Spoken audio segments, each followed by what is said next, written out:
start with how much money the government has spent outside of America and what they're spending on the money here. Mandatory and discriminatory spending. It says in fiscal year 2015, the federal budget is 3.8 trillion. These trillions of dollars make up about 21% of the U.S. economy as measured by gross domestic product, GDP. It's also about 12,000 for every woman, man, child in the United States. So, you get that? So, where does all that money go? Mandatory discriminatory spending. The U.S. Treasury divided the federal spending into three groups: mandatory spending, discriminatory spending, and interest or debt. Now, see, that's kind of odd because, see, I've always said that because of Obamacare was a big way how they had to try to come up with some way to rip everybody off, pretend like they were going to go back and settle up or something, like they were trying to address the bankruptcy issue with people going to the emergency room and not paying their debt when there's been so many people that have, you know, they gave the hospital some kind of credit or something. So, anyways, that's a part of some type of obvious bankruptcy problem or issue. So, um, they have Obamacare. That's my opinion, kind of, or what I think of it. I mean, it's not addressing people to pay all their bills and have insurance, which is why wouldn't private insurance, a good private insurance, be better than a monopoly? You know, takeover from the government. Basically, the government wants to mandate all that, but if there was companies out here, they would try to act all tough with them, like you can't be a monopoly. But here they are toppling everything private in society. So and we'll get to the answer to this too. There's an answer to what I'm talking about here: mandatory and discriminatory spending. For more than 90% of all federal spending and pay for all of the government services and programs on which re- we rely. Interest on debt, which is a much smaller amount than the other two categories, is the interest that the government pays on its accumulated debt minus interest income received by the government for assets that it owns. Assets it owns. The pie chart shows federal spending in 2015 broke into these categories. Here it is. So interest of federal debt, 229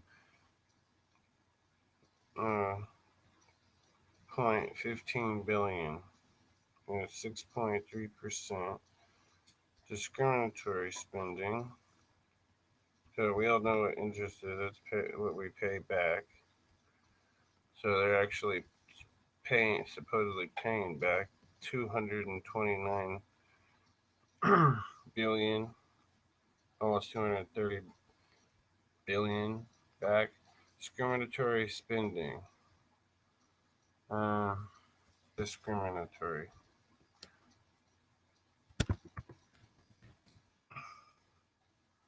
Discriminatory.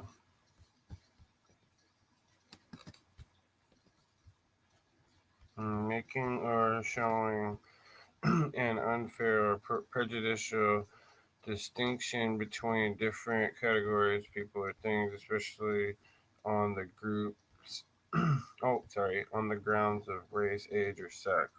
Discriminatory. So they're giving you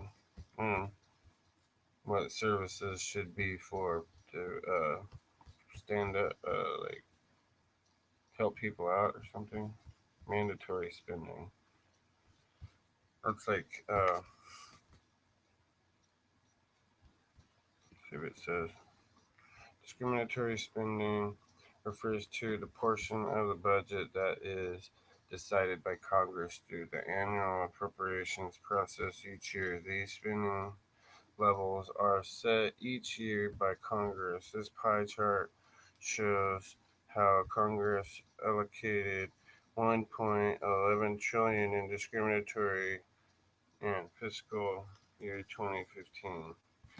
And I have to point out right here that part of what I'm trying to say here is that they just decided a big thing on something about people with Social Security. I don't know if it was seniors or what, but they decided people are allowed to have a certain amount of money or something if they're on that.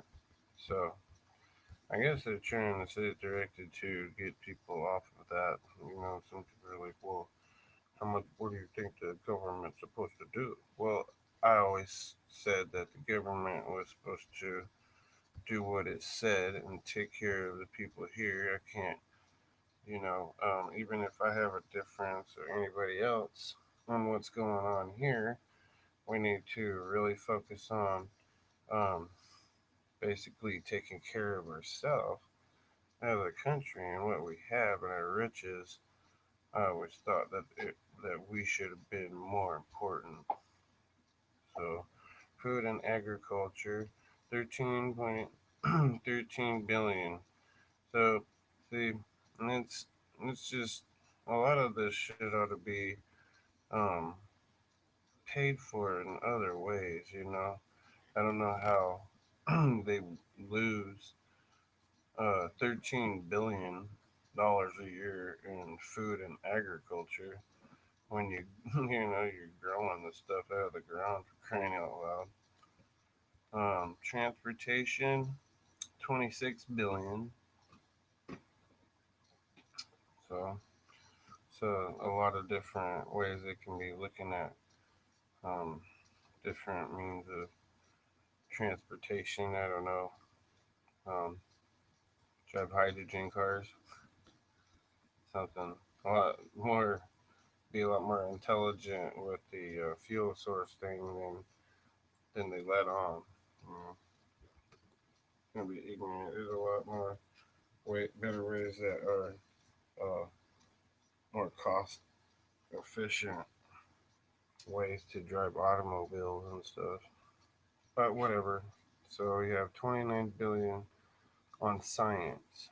And science is proven basically to be, um, it's like theater. It's like going to a movie. Science is fiction. Science basically means fiction. So environment. Let's see. So 30 billion for science. It's money you won't ever get back. It's gone where no money is ever coming back ever again. I mean, it's never been before and it'll never be back ever before again. Energy and environment.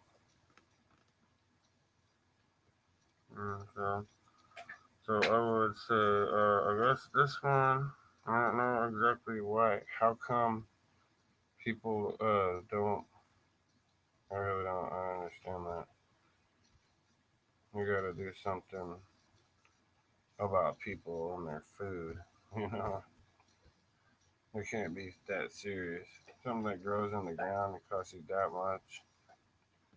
But okay, and then these Democrats they cut off the water supply to farms in California or wherever their liberal little agenda has power. They're gonna try and shut down, you know, that and then make it more money, and more money than that if they can.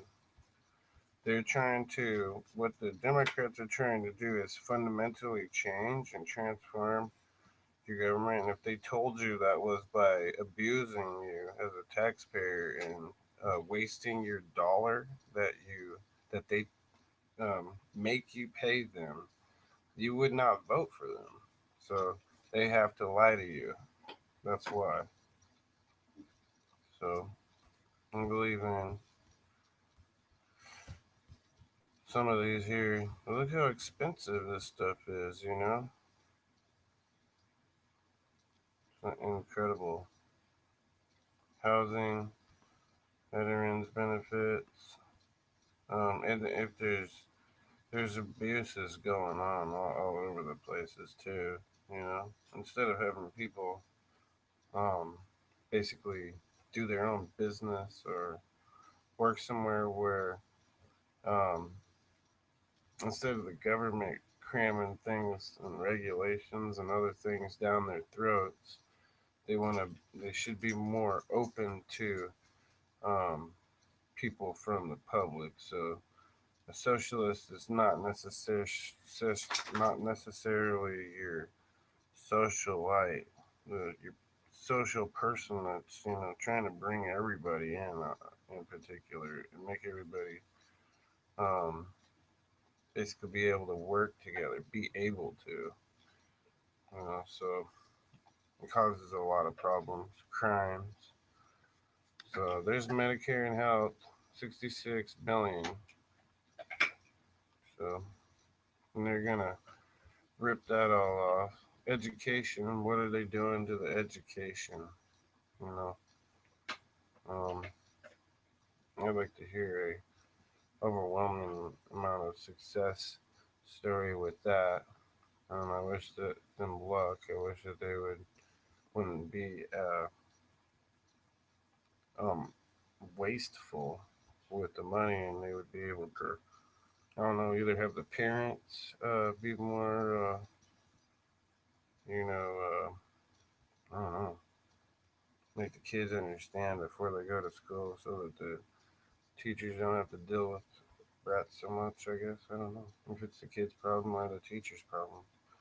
Where are the teachers coming from? Well, there's a lot of socialists like Democrats that are out there. So, and here's the government. The government. So the government. What is that supposed to mean? 72 billion. And here's the military. 500. Practically 600 million. Now there's a lot of ways that all of these things could be run more conservatively, and people could be more self-efficient on their own. So small business is the answer.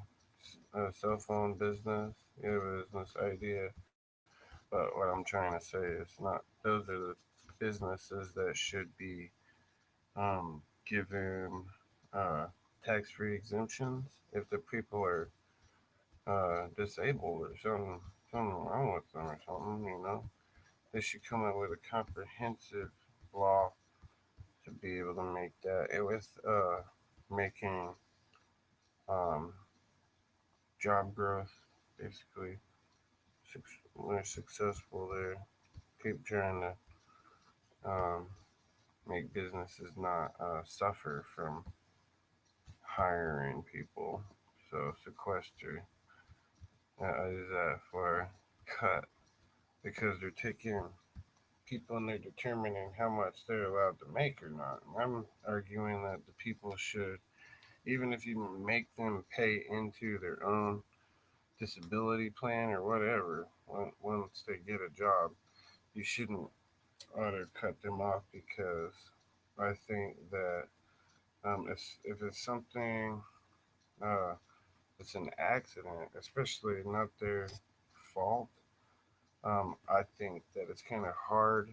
I just don't know how you're going to have the government protect these people if you take their benefits away and then, um, they're going to be treated differently. How is that going to work?